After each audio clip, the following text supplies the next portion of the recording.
예, 제가 예배 시간 되면 서로 인사하려고 마음을 먹었었는데 오늘 오전에 깜빡하고 그냥 넘어갔어요. 우리 옆 분들하고 한번 인사해 볼까요? 사랑합니다. 예, 감사합니다. 예, 예, 사랑합니다. 감사합니다. 예, 고맙습니다. 자, 이 자리 함께 해주셔서 고맙습니다. 예, 손도 한번 잡아주시고, 예, 그렇게 얘기하면서요. 고맙습니다. 예, 감사한 일이잖아요. 이렇게 같이 얼굴 볼 수 있다는 자체도 감사한 일이고, 예, 모두 사랑합니다. 예. 오늘 말씀의 제목은 이제 3차 전도 여행입니다. 이제 1차 전도 여행, 2차 전도 여행에 이어서 이제 바울이 3차 전도 여행을 시작하게 됩니다. 물론 3차 전도 여행은 이미 앞서 18장에서부터 나와요. 18장 23절 말씀을 보면 얼마 있다가 떠나 갈라디아와 부르기아 땅을 차례로 다녀 모든 제자를 굳건하게 하니라 이렇게 나와요. 그러니까 이미 3차 전도 여행을 출발을 했어요. 그래서 그 출발한 동안에 우리가 지지난주에 살폈지만 아볼로가 이제 이 에베소에서 전도 활동을 했어요. 그러나 그는 예수 그리스도께 직접 받은 복음을 받은 사람이 아니라 그 세례 요한을 통한 또는 세례 요한을 통해 배운 사람들의 전도를 통한 그러한 복음을 받아들인 사람이. 그래서 그가 정확하게 잘 모르는 것을 보고 그 브리스길라와 아굴라가 그를 데려다가 잘 가르치니까 그가 그 말씀을 듣고는 완전히 이제 그 복음 전도자로 더 잘 양육이 돼서 이 사람이 이제 그 큰 포부를 가지고 고린도로 바울이 1년 6개월 동안 기도하면서 전도하면서 세웠던 고린도 지역 교회로 더 나아가서 그 이제 넓은 아가야 지역으로 간 것지만 구체적으로는 고린도로 갔습니다. 그래서 그 고린도 교회에서 바울을 이어서 그들을 좀 강건하게 세우는 그런 일에 힘을 썼습니다. 자, 그때에 이제 바울이 바울이 이제 그 2차 전도 여행 때에 전도했던 여러 그 지역을 다시 돌아보고 그리고 이제 이 에베소로 오게 됐습니다. 그래서 여기서 보면 뭐라고 나옵니까? 윗지방 이렇게 나오는데 23절에 그 18장 23절에서는 갈라디아와 부르기아 땅 이렇게 나와요. 그래서 여기는 2차 전도 여행 때 전도하면서 교회를 세웠던 뭐 이고니온이라든가 비시디아 안디옥 또 어디가 있습니까? 더베 뭐 루스드라 이런 곳들을 한번 살펴본 거예요. 살피면서 그곳에 있는 교회들이 잘 있는가를 살피고 그리고 이제 내려와서 어디로 온 거냐? 오늘 본문에 이 에베소로 오게 되는 겁니다. 그래서 에베소에서는 2년 동안을 여기서 이제 사역하게 됩니다. 그런데 에베소는 사실은 이제 2차 전도여행 마지막 때에 이곳을 이제 거쳤습니다. 그때 여기서 복음을 전하고 할 때에 사람들이 이곳에 더 있기를 부탁을 했지만 바울은 이 모든 사역을 좀 마무리해야 될 필요가 있어서 또 보고도 필요하니까 이제 수리아 안디옥 처음에 이제 파송됐던 안디옥 교회로 돌아갔고 거기서 이제 다시 재정비를 해서 출발해서 아까 말한 그 윗지방을 돈 다음에 그 다음에 이제 에베소로 다시 오게 되어진 겁니다. 그게 이제 오늘 19장에서 나오는 이야기들이에요. 그래서 19장 1절 말씀에서 아볼로가 고린도에 있을 때에 바울이 윗지방으로 다녀 에베소에 와서 어떤 제자들을 만나. 여기서 이제 어떤 제자들이라고 이야기합니다. 그러니까 우리가 사도행전에서 제자들 하면 다 그리스도를 믿는 그리스도인들이에요. 예수 그리스도를 믿는 그리스도인들인데 여기서의 어떤 제자들은 조금 달라요. 그리스도를 알아요. 근데 그 그리스도를 어떻게 아느냐? 예수 그리스도께 직접 받았거나 사도들을 통해서 직접 배운 것이 아닌 세례 요한을 통해서 배운. 그러면 세례 요한에게 직접 받았냐? 또 그것도 아니에요. 세례 요한에게서 배운 그 제자들을 통한 또 이제 그리스도에 대한 증거를 배운 거예요. 그러니까 이제 좀 한 다리 건너 보니까 제대로 된 어떤 복음적인 신앙을 갖지는 못했어요. 그러나 그렇다 할지라도 그러면 이 사람들이 믿음이 없느냐? 그건 아니에요. 여기서 제자라고 표현한 것처럼 예수 그리스도를 통한 구원에 대한 어떤 확신은 가졌지만, 그러나 그것이 예수 그리스도에 대한 명확한 지식이 아닌 세례 요한을 통한 그러한 간접적인 지식만을 갖고 있었던 겁니다. 그래서 어떤 이들은 앞서 그 아볼로가 그 브리스길라와 아굴라에게 배우기 전에 이미 회당에서부터 복음을 전하고 있었거든요. 그래서 그의 부족한 것을 그렇게 채워주기 전에 그때의 어떤 복음을 제시할 때 배웠던 그러한 사람들이 아닌가라고 추정하기도 합니다. 어쨌든 이들은 어떠한 사람이냐? 2절 말씀을 보면 이르되 너희가 믿을 때 성령을 받았느냐? 이렇게 질문하니까 우리는 성령이 계심도 듣지 못하니라. 그럼 너희는 무슨 세례를 받았느냐? 요한의 세례니라. 이렇게 얘기하고 있어요. 그러니까 요한의 세례를 받았다라는 것. 그러니까 세례의 의미는 죄 씻음의 의미죠. 죄 씻음. 그렇죠? 세례는 죄 씻음의 의미입니다. 그리고 또 하나는 그리스도와 함께 우리는 죽었다는 의미도 갖고 있고. 그런데 이 요한의 세례의 의미도 마찬가지로 죄 씻음의 의미인데, 이 요한의 세례에 있어서는 그 예수 그리스도의 부활과 예수 그리스도의 그 구원에 대한 그러한 어떤 정확한 메시지가 전달되지 않은 상황에서 세례를 받은 거죠. 그래서 이 세례가 어떻게 보면 바울의 입장에서는 명확한 어떤 복음의 제시 없이 받은 세례로 받은 거예요. 그런데 여기서 이제 우리가 좀 특징이 있습니다. 어떻게 보이냐면 5절 말씀을 보면 그들이 듣고 주 예수의 이름으로 세례를 받으니 이렇게 나오죠. 그러니까 여기서 이제 세례를 다시 준 개념이 되는 거예요. 물론 이것이 좀 전에 말한 대로 요한의 세례는 물론 요한에게 받은 건 아닐 것 같아요. 그러나 요한의 이제 제자들을 또는 요한에게 배웠던 사람들을 통해서 받은 세례겠지만, 이 세례는 예수님의 어떤 그런 복음을 바로 받은 세례, 더 나아가서는 성령의 세례의 어떤 준비적 개념 속에서의 세례로 본다면 다시 받는 것이 굳이 안 되는 건 아닙니다. 안 되는 건 아닌데, 그럼 바울이 그러면 세례를 왜 주었느냐? 이제 이런 의문이 갈 수 있어요. 왜 의문이 갈 수 있냐면, 역사적으로 제세례파들은 이단으로 봅니다. 그러니까 유아 세례를 받은 아이들을 나중에 어른이 되면 니네 어렸을 때 네 믿음으로 세례 받은 거 아니니까 니네 다시 받아 해갖고 제세례를 줬어요. 지금으로 말하면 이제 침례교와 좀 연관이 있긴 한데 그렇다고 침례교는 아니고, 그래서 예전에 그 제세례파들이 그렇게 또 막 일어날 때에 칼빈 같은 경우에 그들을 좀 핍박했거든요. 실제로 죽이기도 했고, 군사를 동원해서 그런 이제 좀 아픈 역사들이 있습니다, 기독교사에. 그런데 제세례파들 그런 것들은 잘못된 교리입니다. 세례를 받은 사람이 또 세례를 받아야 된다는 것은 올바른 교리는 아니에요. 그러면 왜 여기서 세례가 베풀어졌느냐? 이것은 아마 그 세례를 받았던 본인들의 요구였을 거로 봅니다.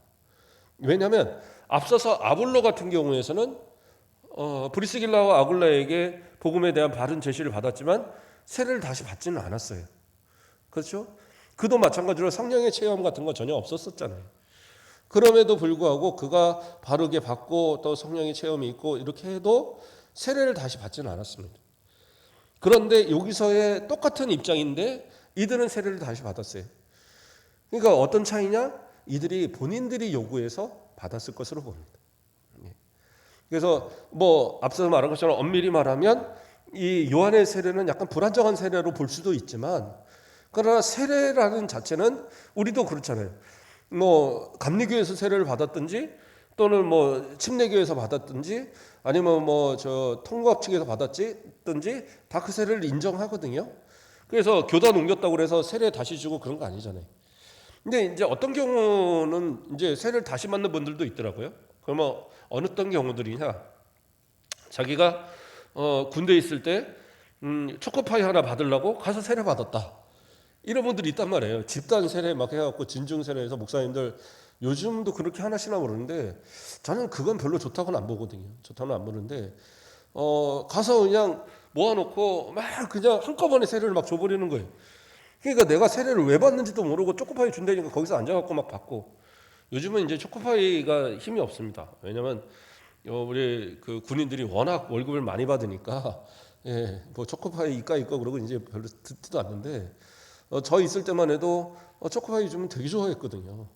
그래서 저는 이제 그 중대 군종이라서 주일날은 교회에 있었기 때문에 애들 맨날 데려다 놓고 그 군종실에 놓고 이렇게 초코파이 나눠주고, 또 이제 교회 다닌다고 자꾸 고참들 뭐라고 할 것 같으니까 이제 초코파이 한 상자씩 들고 와서 나눠주면 고참들이 야 애들 데리고 가 이제 막 그러고 그랬었는데, 어쨌든 그렇게 해서 세례 받은 사람들이 있어요. 그러면 나중에 저 믿음으로 다시 한번 받고 싶습니다, 이런 분들이 있더라고요 실제로.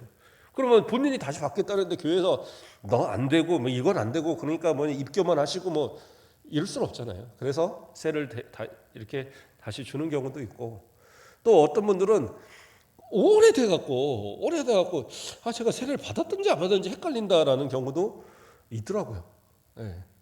제가 예전에 그 전사 때 사역하던 한 교회에서는 안수 집사님 가정인데 그 청년이 어느 날 이제 교회에서 무슨 투표를 해야 될 때였어요.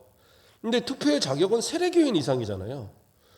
그런데 이 청년이 나 투표해도 돼? 이러는 거예요. 그 왜 너 투표 안 하냐 이제 아버지가 물어보니까 나 생각해 보니까 입교를 안 한 것 같은데, 유아 세례를 받았는데 입교를 안 한 거예요.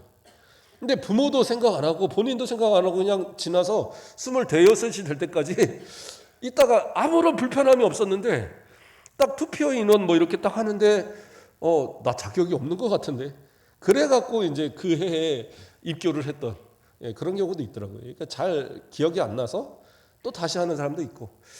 그래서 원칙적으로는 세례는 2번 받은 건 아니에요. 그러나 경우에 따라 본인들이 요구되면 받는 경우도 있습니다. 반면에 이단들에서 받은 거 있잖아요. 이단들에서 받은 세례를 예전에는 그런 세례를 그도 예수 그리스도의 이름으로 받았다 해서 인정하는 교회들도 있었는데, 저희 교단에서는 청의 결의로 천주교까지도 세례를 인정하지 않아요. 그래서 그 전에는 이제 천주교에서도 세례를 받으면 이것을 입교만 하고 받는 교회들도 있었는데 지금은 무조건 세례를 다시 받아야 됩니다.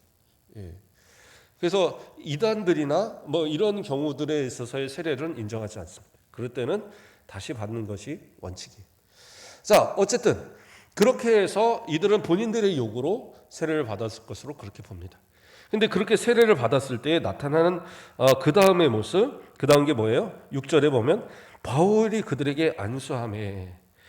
그래서 이 세례를 주고 그 다음에 안수하고, 이것이 이제 이중으로 되잖아요. 그래서 또 많은 사람들은 5절 말씀에서 이 세례는 바울이 직접 준 세례는 아닐 것으로 봅니다. 바울의 제자들 함께하는 그런 동역자들이 준 것으로 봐요. 왜냐하면 다른 그 지역에서도 고린도 같은 이런 경우에도 바울이 직접적으로 세례를 거의 베풀지 않았거든요. 그런 어떤 파벌이나 특권 의식을 배제하기 위해서 직접 세례를 주진 잘 않았습니다. 그런 것처럼 여기서도 아마 그 후에 안수 기도를 아마 이 바울이 직접으로 했을 것으로. 그래서 성령이 그들에게 임하심으로 방언도 하고 예언도 하니라 이렇게 나와요. 그러니까 이때 바울이 안수함을 통해서 거기서 성령의 임재 역사가 일어났어요. 그러니까 성령의 임재를 통한 성령의 충만함의 역사가, 그래서 성령의 은사가 터지는, 방언이 터지고 또 그런 예언하고 하는 이런 가시적으로 보여지는 어떤 은사들이 막 나타난 겁니다. 그래서 어떤 경우는 이것이 에베소에서 나타난 제2의 오순절이다 뭐 이렇게까지 표현도 할 정도로 놀라운 역사입니다. 이런 어떤 그 성령의 역사가 일어난 것을. 근데 이제 여기서 우리가 또 생각해 볼 것은, 그러면 바울이 능력이 있어서 안수하니까 성령이 임했느냐? 그건 아닌 거예요. 안수 기도는 그냥 하는 겁니다. 항상 했던 거예요. 바울이 이날만 특별히 한 게 아니라 항상 했던 것이고, 그런데 성령의 임재는 그가 올바른 믿음의 고백을 할 때에 성령의 임재가 나타났던 거죠. 그래서 가시적으로 나타나는 그런 방언과 예언의 모습도 있었지만, 그럼 그것이 없다고 그러면 성령의 임재는 없는 거냐? 그게 아니에요. 오순절 날에 그러한 성령의 임재가 반복되는 건 아니지만 예수 그리스도를 나의 구주로 고백하고 세례받는 모든 이들에게는 그 마음 가운데 성령의 내재함이 일어나는 거예요. 그게 바로 성령 세례고, 그 성령 세례를 받은 사람들은 구원의 사람이 되는 거예요. 그렇기 때문에 뭐 가시적으로 보여지는 그런 어떤 은사, 그것에 너무 치중할 필요도 없어요. 그리고 여기서 안수하니까 막 방언이 터지고 예언했다고 그러니까 어떤 분들은 이제 내가 기도해 주면 방언이 터져 막 이렇게 하고 설교하는 분들이 있거든요. 다 새빨간 거짓말입니다. 그렇지 않아요. 목회자가 안수해서 터지는 게 아니에요. 이것은 뭐예요? 성령의 자의적인 행동이에요. 그러니까 성령께서 스스로 행동하시는 거지, 목회자가 안수해서 성령을 보내고 말고 그런 거 아니에요. 그거는 정말 잘못된 교리입니다. 그런 거 함부로 오해받으시면 안 돼요. 그러니까 뭐 그러다 보니까 어떤 분들은 그래요. 야, 어떤 목사님이 참 용해. 그 목사님이 안수하면 막 병도 낫고, 그 목사님이 안수하면 막 성령도 막 방언도 터지고 막, 그렇게 되게 위험한 신앙입니다. 그럼 우리 목사님은 능력이 없어서 저런 얘기하지 그렇게 생각하지 마세요. 제가 자꾸 자랑은 안 해서 그렇지만 저도 귀신도 쫓아봤고, 저도 이렇게 집회들 아이들 인도하고 하면 방언 터지는 아이들도 상당히 나오고 해요. 그러나 그건 내가 하는 게 아니에요. 성령의 역사라는 거죠. 그래서 말씀을 듣고 사모하는 가운데에 기도하면서 그 말씀을, 은혜를 받으면, 그때 하나님이 역사하시면 목회자의 능력이 아니라 성령의 자의적인 능력으로, 성령께서 내가 저에게 은사를 줘야지 하면 이루어지는 거예요. 예전에 있던 교회에서 어떤 권사님 하나가 저한테 되게 잘해요. 근데 다른 분들한테 좀 못해서 좀 미움도 받고 그런 면도 있는데 저한테는 너무 잘해요. 근데 어느 날 저한테 그러는 거예요. 목사님, 제가 왜 목사님 좋아하는지 아세요? 그러더라고요. 잘 모르겠는데요. 그랬더니 제가 처음 예배를, 이제 구역 예배를 인도할 때에, 그때 이제 예배를 감시 참석했는데 되게 그때 아파서 고생을 했대요. 이 교통사고 후유증으로 되게 고생을 했는데 예배 드리다가 갑자기 뚝 하는 느낌이 나더래요. 근데 신기한 게 그 뒤로 아픈 게 싹 사라졌대요. 그래서 목사님 설교 듣고 은혜 받았다고 그래서 저를 좋아한다는 거예요. 그래서 제가, 아니, 그건 성령이 하시는 거고 하나님 하시는 거지 제가 하는 게 아닙니다. 그랬더니 웃고 말았는데, 왜냐하면 저도 교통사고 후유증 때문에 거의 1년 고생했거든요. 다리가 막 물도 차고 막 그래갖고 수술을 한 해 만에 할 정도로. 그러니까 저도 아픈데 성령의 역사시고, 그러나 목회자는 분명히 기도하고 목회자가 안수할 때에 축복의 권한은 있어요. 그건 분명합니다. 그러나 그렇다고 해서 성령을 동원시키는 능력이 아니라 축복의 능력으로서 축복을 빌면 그 축복에 대해서 응답하시는 하나님의 역사인 거예요. 축복하시는 성령님의 역사지, 응답하시는 성령의 역사지, 그것을 내가 하는 게 아니라 목회자는 축복하고 그것을 역사하시는 분은 성령이시다. 이것을 분명하게 우리가 알아야 돼요. 그러니까 착각하면 목사님이 능력이 있고, 목사님은 기도해도 병이 안 나니까 우리 목사님은 능력이 없고, 이렇게 생각하면 그건 잘못이다. 이렇게 말씀을 좀 명확히 알려드립니다. 그리고 그때에 이제 7절을 보면 모두 12사람쯤 되니라. 그러니까 뭐 큰 의미는 아닙니다. 12사람쯤 됐다라는 것은 이때에 이제 이 성령의 역사를 체험한 사람들이 한 12사람 정도가 모였던 겁니다. 자, 그리고 이제 또 이어져서 바울은 8절에 바울이 회당에 들어가 석 달 동안 담대히 하나님의 나라에 관하여 강론하며 권면하되 나옵니다. 그러니까 바울은 다른 지역에서 마찬가지로 에베소도 처음에 한 석 달 동안은, 그리고 이미 그 이전에 방문했을 때도 회당을 통하여서 복음을 전했어요. 근데 그때 먼저 왔을 때의 그때의 상황은 상당히 호응이 좋았잖아요.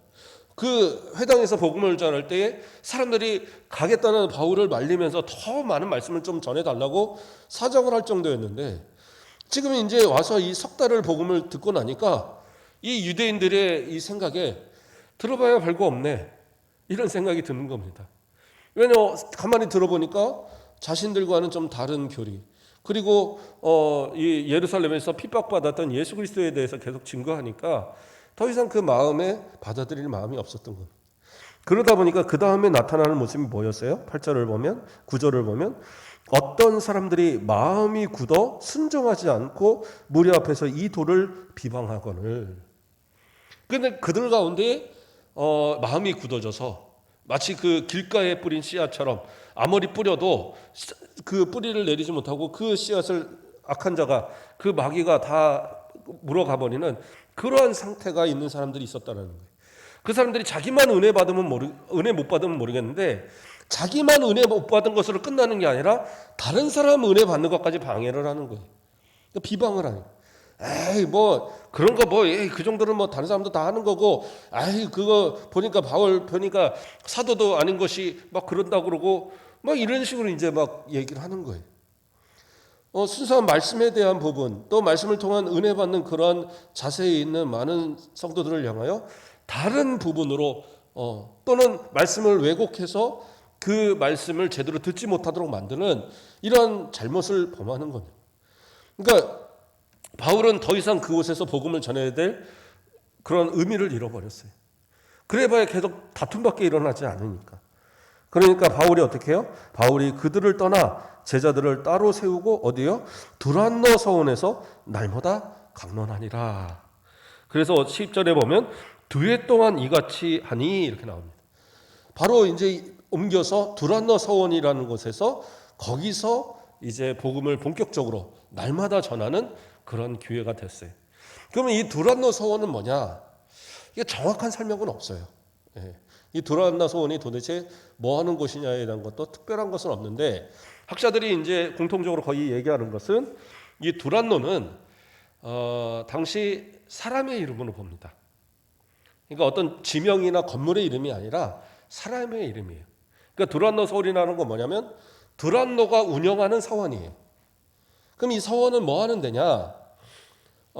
정식적인 어떤 교육기관은 아닌데 지금으로 말하면 대안학교 이런 개념, 평생학교 이런 개념일 것 같아요. 그래서 오전에는 아이들을 가르치거나 아니면 사람들을 가르치는 그러한 일들을 하고 오후에는 그곳에서 사람들에게 쉼터, 뭐 카페처럼 쉼터로 제공하는 그러한 장소일 것으로 봅니다. 그래서 이 두란노가 어떤 복음을 받아들이고 바울에게 그 쉬는 동안에 이 장소를 제공했을 수도 있고 아니면 그것과 관계없이 이것은 오픈된 자리였기 때문에 그렇죠. 오후가 되면 오픈된 자리였기 때문에 그곳에서 마음 놓고 복음을 전할 수 있는 그런 기회가 됐을 것으로 봅니다. 그래서 우리가 이 번역된 이 번역서에는 이 명확히 나오지 않는데 어떤 사본에는 거기에 시간까지도 기록이 된다고 그래요. 그래서 우리나라 시간으로 계산하면 한 11시로부터 오후 4시까지 그런 식으로 이렇게 기록이 돼 있대요. 그건 뭐냐면 오후에 너무 뜨거운 태양이 비칠 때는 쉬어요. 그러니까 이 당시의 사람들은 그런 좀 긴 시간 동안을 그냥 쉬는 시간이었어요. 그래서 일은 언제 하냐? 오전과 오후에 하는 거예요. 그래서 그 낮에는 어떻게 하냐? 대부분 낮잠을 자는 겁니다. 지금도 그래서 유럽이나 이런 데는 그러한 이제 습관이 남아 있어서 점심 때에 이렇게 그 잠자는 시간을 줍니다. 잠자는 시간을. 근데 우리는 이제 그런 게 없는데 잠자는 시간에서 오침 시간을 줘서 직장인들 이런 데 간단하게 쉴 수 있는 그 공간을 제시하는 이런 카페나 뭐 이런 숙소 같은 경우도 있는 그러한 전통이 있어요. 자, 어쨌든 그러한 것처럼 그런 쉬는 시간에 사람들이 거기서 쉬고 있을 때에 바울은 그곳에서 이제 그 쉬는 시간을 통해서 복음을 제시한 겁니다. 그래서 어떤 학자들은 오전 시간엔 바울도 그가 다른 데서 복음을 전할 때도 그렇게 했지만 오전에는 장막을 깁고 하는 일을 하고 바로 그 오후 시간을 통해서 복음을 전하는 일을 했을 것이다. 이렇게 추정하는 분들도 있어요.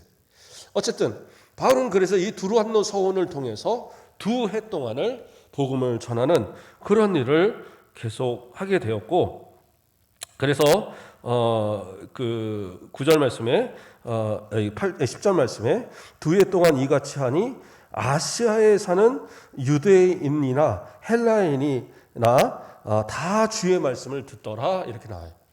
그래서 이 말씀은 뭐냐? 바로 이 에베소가 상당히 중요한 지역이었다는 것을 얘기하고 있는 거예요. 에베소는 복음의 어떤 그런 복음을 전하는 데서 최적 지역으로 바울은 택했던 겁니다. 바울은 전도 여행을 할 때에 마게도냐와 고린도 지역, 이 아가야 지방을 갈 때도 마찬가지지만 그런 전도지를 선택할 때에 많은 사람이 모이는 것보다는 어떤 그 통행이 많이 이루어지고 많은 사람이 왕래하는 지역을 전도지로 삼았었어요. 왜냐하면 그것을 통해서 복음의 어떤 파급력이 일어나기를 원했던 거죠. 그래서 그 빌립보 같은 경우에서도 그런 어떤 그 사람들의 통행이 많은 지역, 그래서 빌립보를 먼저 택했던 거죠.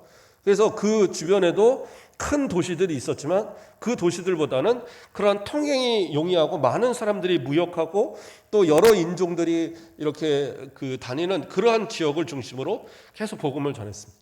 그런데 이 에베소도 지역도 마찬가지로 이 소아시아 지역에 속해 있지만 이곳은 상당한 많은 그 무역과 또는 그런 어떤 그 교통이 잘 돼 있어서 여러 인종들이 섞여 사는 그러한 지역이었습니다.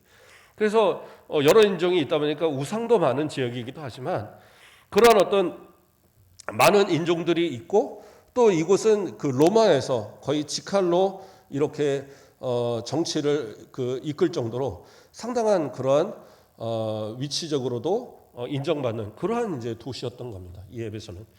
그래서 이 에베소에서는 또 그 유명한 신전, 뭐 아데미 신전 같은 경우들이 유명하죠.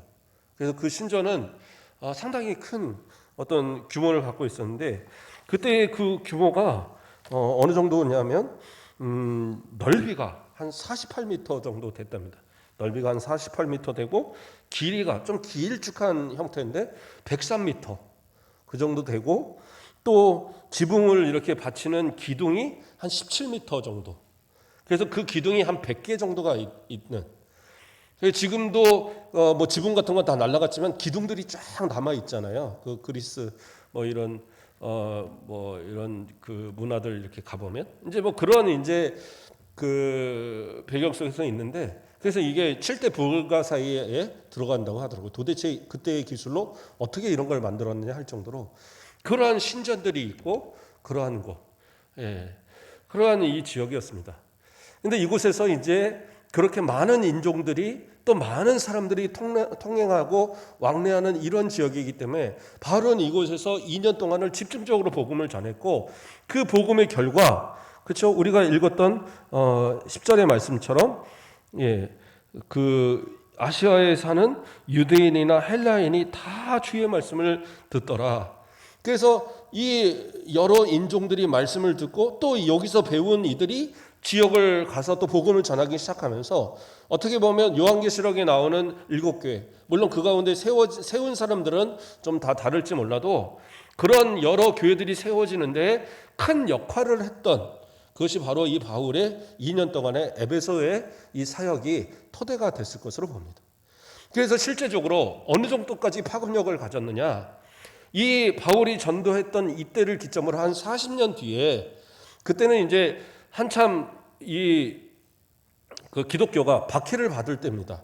그래서 기독교인들은 색출해서 어디든지 막 죽일 때예요. 특히 로마 같은 경우에는 완전히 기독교인이 드러나면 완전히 그냥 생명을 다 앗아가는 그런 때였는데 이때 이제 바로 이 에베소에도 총독이 하나가 파견이 되게 됩니다. 그 사람이 이미 플리나라는 사람인데 이 플리나가 거기서 이제 사람들을 보니까 기독교인들이 또 되게 많은 거예요. 그래서 기독교인들을 색출해서 막 죽이고 또는 그가 저는 예수님 안 믿을게요 하면은 이제 살려주고 이런 정책을 했는데 예수 믿는 사람들은 거짓말이라도 하면 좋은데 거짓말도 안 하는 거예요. 자꾸 저는 예수님 믿습니다 끝까지 하니까 잡아서 죽일 수밖에 없고 또는 옥에 넣을 수밖에 없고 이런 일이 계속 반복되니까 보면 그 사람들이 무슨 강도짓을 한 것도 아니고 살인을 한 것도 아니고 어떤 뭐 선동을 해갖고 내란을 일으킨 것도 아닌데 그 사람들을 죽이는 것이 너무 이제 마음에 걸리는 거예요. 그래서 그 당시에 어떤 핍박을 대단히 앞장섰던 그 로마의 황제 트라이안이라는 그 황제한테 편지를 씁니다. 편지를 써서 곳곳에 지방 곳곳에도 이 종교가 다 흩어져 있는데 이 사람들을 다 잡아다가 죽여야겠습니까? 어떻게 하겠습니까? 하고 이제 편지를 보낸 거예요. 그러니까 생각해 보니까 여기는 로마에서 한참 먼 지역이고 그 지역에까지 사람들을 다 잡아 죽이면 잘못하면은 어떤 그런 폭동이 일어날 수도 있고 어떤 반감이 일어날 수도 있잖아요. 그러니까 이 그 플리나에게 트라얀이 답을 하면서 억지로 색출하지 말아라. 그러니까 드러나서 뭐 문제가 돼서 잡히는 사람들은 처벌을 해도 억지로 다니면서 그 사람들을 이렇게 색출해서 죽이거나 옥에 가두거나 하지 마라 하고 이제 좀 유화책을 보낸 겁니다. 그래서 이 프린이도 그것을 사실은 원해서 편지를 보냈던 것이고, 그래서 이때부터 이 에베소뿐만 아니라 소아시아 여러 지역으로 점점 기독교가 좀 이렇게 완화되어지는 그런 어떤 핍박에서 좀 완화되어지는 그런 결과를 낳았다고 그러더라고요. 그러니까 그 프리니의 그런 이 총독의 고백처럼 이 40년이 지난 그때는 이 에베소를 중심으로 해서 모든 이 소아시아 지역에 복음이 곳곳에 들어가 있는 놀라운 역사가 일어난 거고. 그러니까 이 에베소의 복음의 사역은 바울은 상당히 중요했고, 그러니까 다른 어떤 지역보다 가장 오랫동안 복음을 전하면서 그런 복음에 힘썼던 곳이 바로 에베소의 지역입니다. 그 뒤에도 이제 여러 이야기가 있는데 이것은 다음 주에 살펴보도록 하겠습니다. 예수 그리스도를 믿는 것, 어떻게 보면 우리도 정확한 믿음 가운데 믿어야 돼요. 예수 그리스도를 아는 것은요, 세상 사람들도 압니다. 예수 그리스도의 구원에 대한 이야기 세상 사람도 알아요. 근데 우리는 그들보다는 알아야 되겠죠. 어떻게 알아야 돼요? 예수 그리스도가 나의 구주라는 고백이 우리 입술로 정확하게 이루어져야 되고, 그리고 내 믿음을 통하여서 예수 그리스도 앞에 구원에 대한 그런 확신을 통하여서 우리가 누구에게서라도 내가 예수 그리스도를 믿는 그리스도인이라는 사실이 당당하게 증거될 수 있어야 돼요. 그러한 믿음을 갖는 것이 중요하고, 그러한 믿음으로 나아갈 때 이 바울의 역사처럼 에베소뿐만 아니라 아시아 전체를 변화시키는, 소아시아 전체를 변화시키는 그러한 역사가 있는 것처럼 우리 성도들의 우리의 모습을 통하여서 이 지역과 더 나아가서 이 나라와 세계를 향한 복음의 역사가 바로 그 바울의 그 복음의 역사를 통하여서 아시아를 넘어서 유럽을 넘어서 전 세계로 퍼져갔던 복음의 역사처럼 우리를 통해서 또 이 시대에 다시 복음의 역사가 있기를 주님의 이름으로 축복드립니다. 기도하겠습니다. 사랑의 하나님, 감사를 드립니다. 우리를 사랑하여 주시고 오늘도 이 오후 시간도 주님의 은혜 가운데에 예배케 하심을 감사를 드립니다. 복음을 바로 알지 못했으나 그래도 믿음으로 살려고 했던 요한의 세례를 받았던 그들, 그러나 그들이 예수 그리스도의 이름으로 세례받고 안수받을 때 성령의 강한 역사를 체험했던 것을 바라봅니다. 우리도 올바른 믿음으로 성령께서 우리 가운데 내주하심을 날마다 믿고 그 힘을 의지하여 그 주시는 은혜대로 담대하게 이 땅을 살아가는, 또 기쁨과 감사로 하나님께 영광을 돌리며 살아가는 우리 모든 성도들 되도록 축복하여 주시옵소서. 일주일의 삶을 축복하시고 모든 동안에 주님이 동행하여 주시옵소서. 감사합니다. 예수 그리스도의 이름으로 기도드립니다. 아멘.